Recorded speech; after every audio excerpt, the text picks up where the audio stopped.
Mis hermanos, Dios los bendiga. Les habla un día más Teo Hernández para compartirles la historia de San Gregorio Barbarigo, obispo del año 1697. Este simpático santo nació en Valencia, Italia, en 1632, de familia rica e influyente. La madre murió de peste de tifo negro cuando el niño tenía solamente 2 años. Pero su padre, un excelente católico, se propuso darle la mejor formación posible. El papá lo instruyó en el arte de la guerra y en la ciencia, y lo hizo recibir un curso de diplomacia, pero al joven Gregorio lo que le llamaba la atención era todo lo que tuviera relación con Dios y con la salvación de las almas. Estudiando astronomía, admiraba cada día más el gran poder de Dios al contemplar tan admirables astros y estrellas en el firmamento. Deseaba ser religioso, pero su director espiritual le aconsejó que más bien se hiciera sacerdote de una diócesis porque tenía especiales cualidades para párroco. Y a los 30 años fue ordenado sacerdote. Un amigo suyo y de su familia, el cardenal Chigi, había sido elegido sumo pontífice con el nombre Alejandro VII y lo mandó llamar a Roma.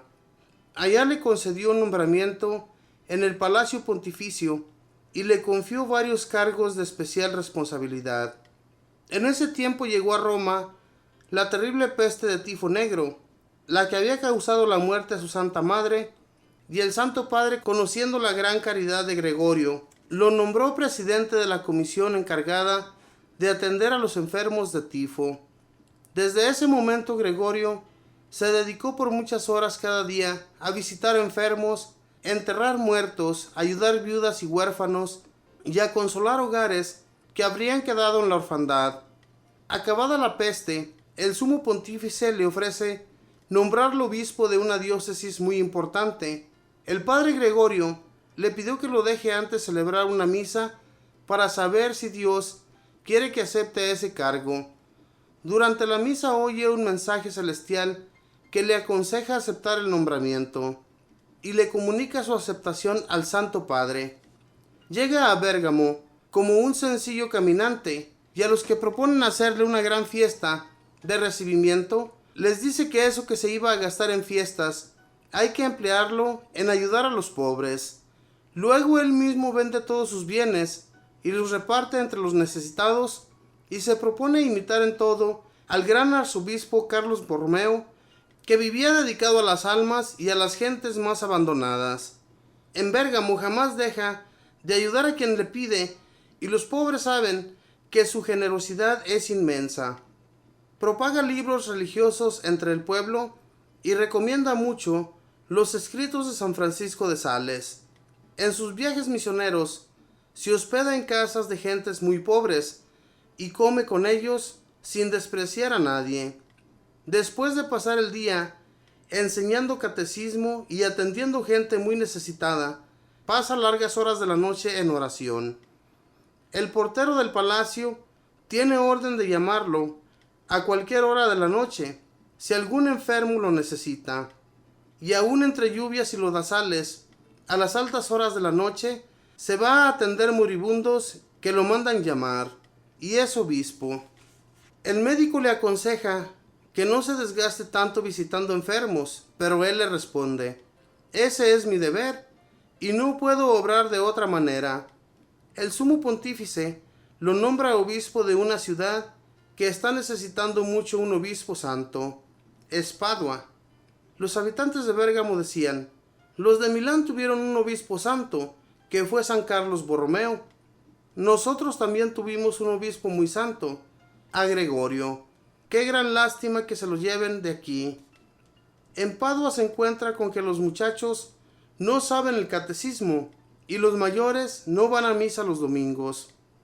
Se dedica él a organizar personalmente las clases de catecismo y a invitar a todos a la Santa Misa. Recorrió personalmente las 320 parroquias de la diócesis. Organizó a los párrocos y formó gran número de catequistas. Aún a las regiones más difíciles de llegar, las visitó con grandes sacrificios y peligros. En pocos años la diócesis de Padua era otra totalmente distinta. La había transformado su santo obispo. El nuevo pontífice Inocencio XI nombró cardenal a Monseñor Gregorio Barbarigo como premio a sus incansables labores apostólicas. Él siguió trabajando como si fuera un sencillo sacerdote. Fundó imprentas para propagar libros religiosos y se esmeró con todas sus fuerzas por formar lo mejor posible a los seminaristas para que llegaran a ser excelentes sacerdotes. Todos estaban de acuerdo en que su conducta era ejemplar en todos los aspectos y que su generosidad con los pobres era no solo generosa, sino casi exagerada. La gente decía: Monseñor es misericordioso con todos. Con el único con el cual es severo es consigo mismo. Su seminario llegó a tener fama de ser uno de los mejores de Europa y su imprenta divulgó por todas partes las publicaciones religiosas. Él andaba repitiendo: para el cuerpo basta poco alimento y ordinario, pero para el alma son necesarias muchas lecturas y que sean bien espirituales. San Gregorio murió santamente en junio del año 1697. Dios nos mande muchos Gregorios más, así de santos y generosos. Quien generosamente da, generosamente recibe. Proverbios 11:25. Es muy difícil, hermanos, que una persona rica se desprenda de todos sus bienes. Y este santo, San Gregorio, lo hizo por amor a Dios, porque él lo que más deseaba, cuando su padre lo había estudiado en otros estudios muy diferentes a los que él deseaba. Él deseaba mucho y tenía mucha fe y confianza en llegar a ser religioso. Y entonces un padre que lo conoció a él le recomendó que se hiciera sacerdote de una parroquia. Y así lo hizo, y más tarde, mis hermanos, tiene el nombramiento de obispo.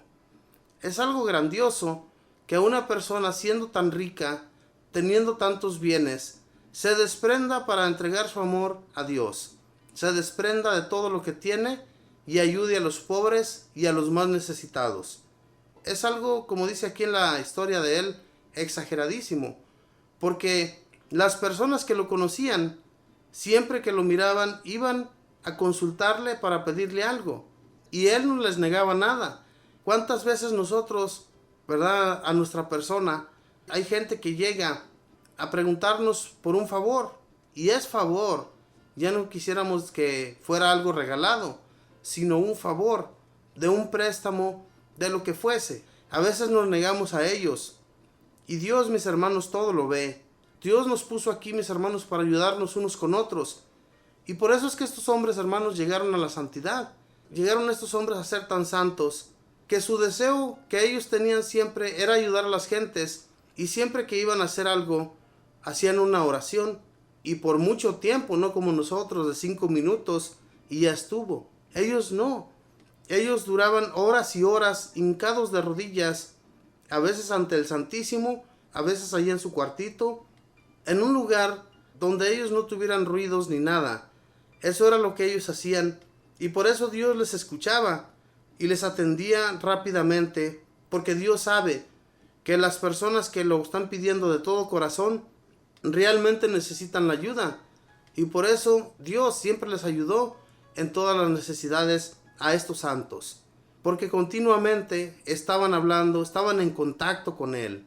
Nosotros, cuando nos contactamos con nuestros padres, cuando están lejos de nosotros, que los tenemos a varios días de donde nosotros vivimos, cuando les hablamos por teléfono, ¿cuánto tiempo nos gastamos, hermanos, hermanas, para hablar con nuestros padres? En realidad, a veces duramos muchísimo tiempo. Y Dios, siendo el dueño de todo, ¿por qué no duramos más tiempo con Él también, como lo hacemos con nuestros padres de aquí, de este mundo? Si Dios es el dueño de todo, Dios nos puede conceder tantas otras cosas como nosotros no nos podemos imaginar. De la misma manera que recibieron todas las ayudas aquellas personas que se dedicaron a buscar a Dios. Esta gente, fíjese bien, Él llegó a atender a muchas personas enfermas del tifo negro. Era una enfermedad contagiosa, y como cuenta aquí su biografía, cuenta que su madre murió de esa enfermedad. Y él, pues yo pienso que sí, a las primeras tuvo miedo, como muchos de nosotros tuviéramos miedo también ir a atender a personas contagiosas, que tuvieran un contagio. Sin embargo, él lo hacía. Y en aquel tiempo, mis hermanos, existían tantas enfermedades al igual que hoy en la actualidad.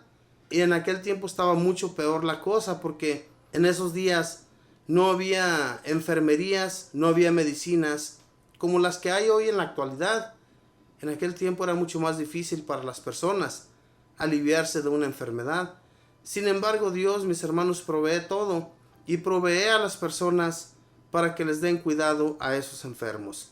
Ojalá y mis hermanos seamos también nosotros caritativos con las personas y ayudemos en medio de sus enfermedades. Que Dios les bendiga, que pasen un feliz día en compañía de sus familiares. Bendiciones.